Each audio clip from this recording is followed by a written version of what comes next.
I'm about to drink this water straight out of the Mississippi River.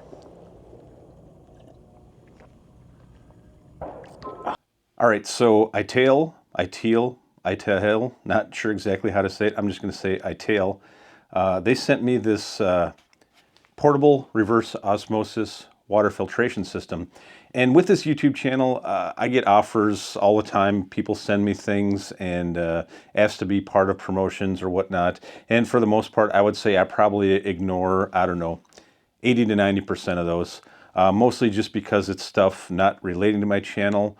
Or it's just things that I'm just not really sure are legit. So when I do get an offer, I research it and see if it's something I would use and something that I would trust and is actually like a legit company. So when I saw this offer from Itehil, I did some research, and quite a bit actually, and I saw people were really liking it. It was working well for them, and it's actually something I would probably use, you know, at a personal level. So I agreed to it, and so now we're actually going to try this out. But first, before we go and try this out, I just wanted to tell you a little bit about it and what it does. So reverse osmosis is basically a process in which water is filtered through a membrane. That membrane basically only allows, you know, size of water molecules through that membrane and filters out everything else. And I don't have all the numbers and specifics. But essentially, one of the videos I watched that was a really good demonstration.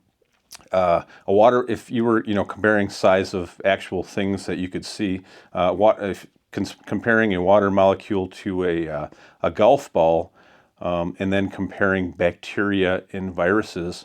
Like bacteria was probably like the size of, you know, maybe 6 feet. So picture a ball 6 feet, and then the size of the viruses were, you know, like the size of a bus. So that membrane is filtering out all those viruses and bacteria and chemicals and such. So, and this has been approved by the FDA, the European body that does their things over there.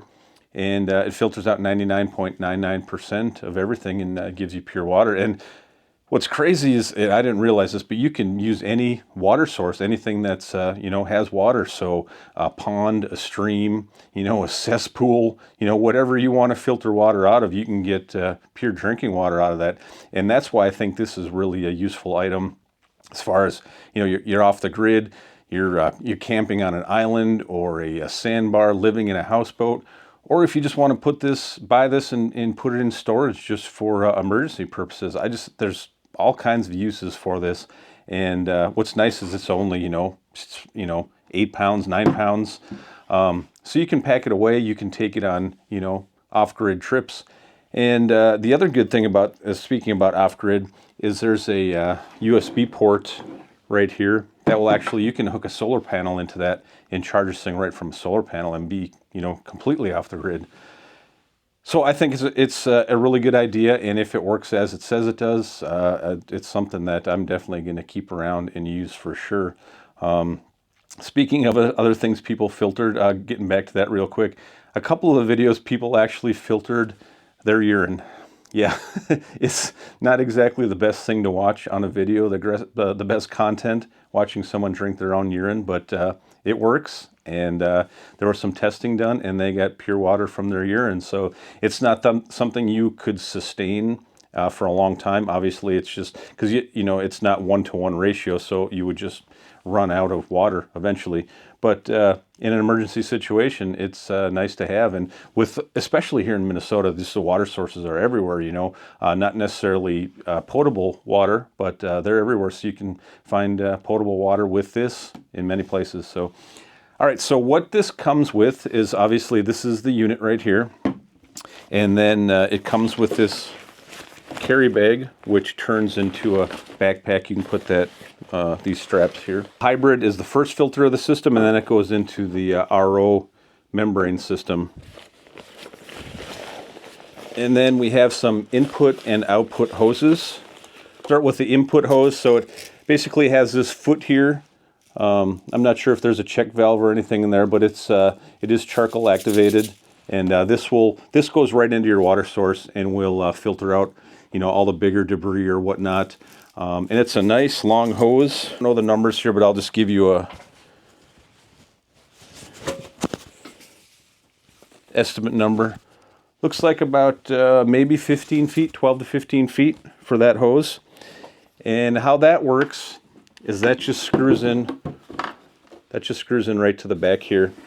And the videos that I've seen, people were actually, you know, twisting this on and then have to twist the hose at the same time. But what they haven't shown is that this is just a quick disconnect here with a compression fitting, just like any other water line. So you could take that off, and then you can screw that on here. There's a little rubber cover, but then that gets screwed onto here, and just finger tight, just like that. And then you can take this and just push it in. I think that's a little bit easier. So that's your input portion of it. The output has a little manifold here, and it's labeled, let's see, this is not labeled. It is labeled on this front flap here. I don't know if you'll be able to see that, but it is labeled drinking. Just one side is labeled drinking water. And personally, that's one of the things I think could be a little better design on this unit, is maybe just color coding, a little better labeling, a little more contrast. It's kind of hard to see. And I just think it would just make it easier for, especially people doing this for the first time. So there's little push downs on here that clip in. And then there's a little notch on this one side that fits on this side here. So I'll push that into there. That clips in like so. And then what we have here is, this is going to be your gray water, your non-potable water. So when this is, you know, doing its thing, there's water going to be coming out of this one. And you can save that, use it for wash water or whatever, but don't drink that water. And from what I've seen, it's about a almost a 2-to-1 ratio, that more water comes out this hybrid side than the drinking side. But then here's your drinking water, and this one has like a little white tip at the end to identify it. I'd kind of like to see maybe some green tape on this one and red tape on this one, or something just to differentiate it a little bit better. But just one design change I think they could do. Okay, so then now your filters, this just opens up, and the filters just fit in here. And they're labeled as well. They're labeled RO and hybrid. So we'll put our hybrid one in first. There's an unlock and a lock symbol here. And then there's an arrow on the filter. And so the one thing I recommend is really paying close attention to what you're doing here. The RO filter goes in the same way with an arrow on it. It goes in. And then there's the unlock and the lock, you want to push down really firmly and then turn it to the lock position. And you'll be surprised how much force it takes. It takes quite a bit of force. So push that down and then turn. And you do need to get a little bit of leverage. They do supply a tool to do that, just to get a little leverage on there. So if you need to use the tool, you can just use that, push down, and then you get a little leverage. And it definitely makes that easier. So if you don't have strong hands, I recommend using the tool for sure. And really that's it. You close that up. And then basically what you do is you take your input hose, put that in your water source, and then there's a start button here. You just hold the start button for a few seconds and it'll start working. And so your first time you do it, you're going to want everything flush, you know, maybe 10, 15 minutes, just get all the stuff from manufacturing out of there. And then after that, you can start drinking your water. Real quickly, I'll talk about the buttons on the side. So you have the start button, and then you have the 2 filter reset buttons down below. So if you want to take your filters out or store them for long term, you can hit the reset button. It'll purge the water out of these filters, and then you can pull them out for storage. But you should do that if you just change them out. Speaking of filters, the filter life, the hybrid filter, that one lasts about 300 gallons. And the RO filter will last about 650 gallons, and that will vary, you know, depending on the water quality that you're filtering, you know, from the input side. The filters, I've seen them anywhere from $25 to $40 a piece, and they are available on Amazon as well. You can buy them right on Amazon. So you can get a lot of water through this on just a couple filters. As I mentioned in the beginning of the video, the battery is 6 amp hour, and you'll get about an hour, a little over an hour runtime on that, and you'll get about 7 to 10 gallons on that one-time battery charge. So that's quite a bit of water per charge. Speaking of the battery, it also comes with this USB cable. This is a USB Type-C cable, and that just plugs right into the charging port right up here. I haven't tested the charge time, but based on other videos, I'm seeing it takes roughly 5 hours to do a full charge. And that will vary depending on the power source you put this into, whether it be 12 volt, 120 volt, a battery pack, or even a solar pad. Like I mentioned, you can plug a solar right into there as well.